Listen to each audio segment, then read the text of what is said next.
वक्रतुण्ड महाकाय सूर्यकोटि समप्रभ निर्विघ्नं कुरु मे देव सर्वकार्येषु सर्वदा। नमस्कार। सभी लोगों को अपनी अपनी राशियों के बारे में जानना के लिए बड़े उत्सुक होते हैं। राशियों के फल जानने के लिए लोगों के मन में बहुत ज़्यादा उत्सुकता होती है, लेकिन आज मैं आपको राशियों से भी अधिक महत्वपूर्ण एक ज्योतिष तत्व की बात बताने जा रहा हूँ। राशियाँ नक्षत्रों से बनती हैं। हमारे ब्रह्मांड में पुराणों और शास्त्रों के अनुसार 27 नक्षत्र होते हैं। इन्हीं नक्षत्रों से 12 राशियों का निर्माण होता है। वास्तव में राशियों से ज़्यादा महत्व नक्षत्रों का है।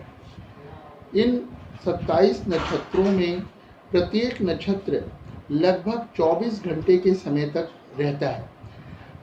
वर्तमान में चंद्रमा जिस नक्षत्र में भ्रमण कर रहा होता है उसी को जन्म नक्षत्र या वर्तमान नक्षत्र कहते हैं। जिस व्यक्ति का जन्म जिस नक्षत्र में हुआ हो उस नक्षत्र का उसके जीवन पर, भाग्य पर, स्वास्थ्य पे सब तरह से महत्वपूर्ण प्रभाव होता है। हमारे शास्त्रों और पुराणों में नक्षत्रों के महत्व को विस्तार से समझाया गया है। प्रत्येक नक्षत्र का एक देवता होता है। प्रत्येक नक्षत्र का संबंध अलग अलग वृक्षों या पौधों से होता है। किस नक्षत्र में कौन से शुभ कार्य करने चाहिए और किन बातों का ध्यान रखना चाहिए, इसका महत्व भी जीवन में बहुत अधिक होता है। किस नक्षत्र में कौन सा दान करना चाहिए, ये सभी व्यक्तियों के लिए जानना बहुत महत्वपूर्ण होता है। प्रत्येक व्यक्ति का जन्म नक्षत्र 27 दिन के बाद पुनरावृत्ति होती है, अर्थात महीने में एक बार आता है।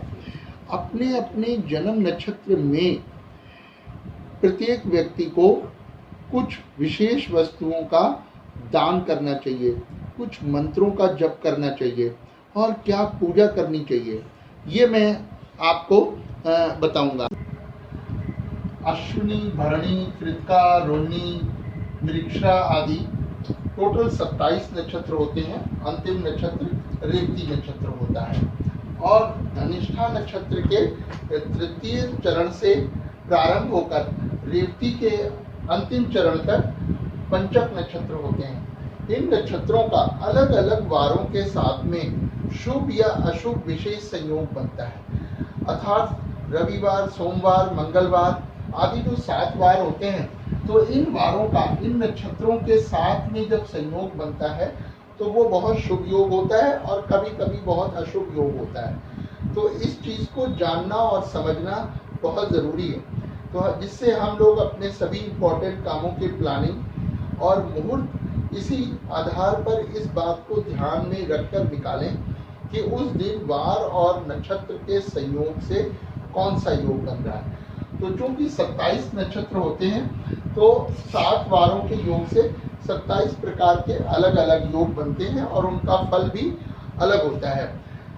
उदाहरण के लिए यदि किसी व्यक्ति का जन्म नक्षत्र आर्द्रा हो, आर्द्रा 27 नक्षत्रों में 6ठे नंबर पे आता है।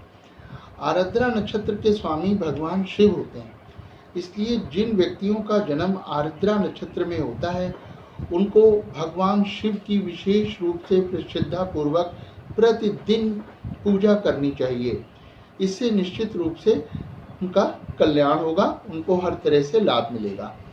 इसी प्रकार आर्द्रा नक्षत्र जब महीने में आएगा अर्थात 27 दिनों में, तो उस दिन उस व्यक्ति को उपवास रखते हुए और तिल मिश्रित खिचड़ी बनाकर ब्राह्मणों को खिलानी चाहिए और स्वयं भी खाना चाहिए। ऐसा करने से उसको निश्चित रूप से उसके बहुत से कष्टों का हरण होगा और उसके सुखों की वृद्धि होगी और जीवन में आगे बढ़ने के लिए उसका मार्गदर्शन होता है। आर्द्रा नक्षत्र को वैसे अशुभ नक्षत्र माना जाता है। इस नक्षत्र में किसी भी प्रकार के शुभ कार्य बिल्कुल नहीं किए जाते हैं। मांगलिक कार्य जैसे सगाई, विवाह आदि या किसी नए काम का प्रारंभ करना, नई पढ़ाई का कोर्स का आरंभ करना, व्यापार का प्रारंभ करना, या एवं खरीदारी के लिए, लेन देन के लिए, पैसों के लेन देन के लिए, ऋण लेने या देने के लिए ये नक्षत्र सभी प्रकार से अशुभ होता है। किंतु यदि किसी कारणवश हमें अगर किसी को शरीर में ऑपरेशन करवाना है, शल्य क्रिया, उसके लिए ये नक्षत्र अनुकूल होता है, शुभ होता है।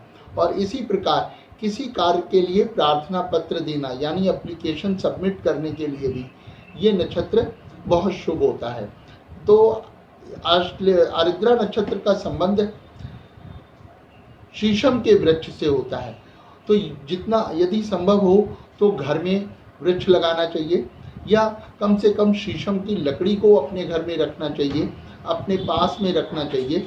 ऐसा करने से भाग्य बढ़ता है और कष्ट कम होते हैं और सफलताएं मिलती जाती हैं। आप सभी लोगों से मेरा अनुरोध है और मेरा परामर्श है कि आप लोग अपने अपने जन्म नक्षत्र के दिन आलस्य को त्याग कर पूर्ण विश्वास के साथ में दान पुण्य करें और संबंधित देवता की पूजा करें, संबंधित मंत्र का जप करें और विश्वास के साथ में अपने अपने उपायों को पूरा करें।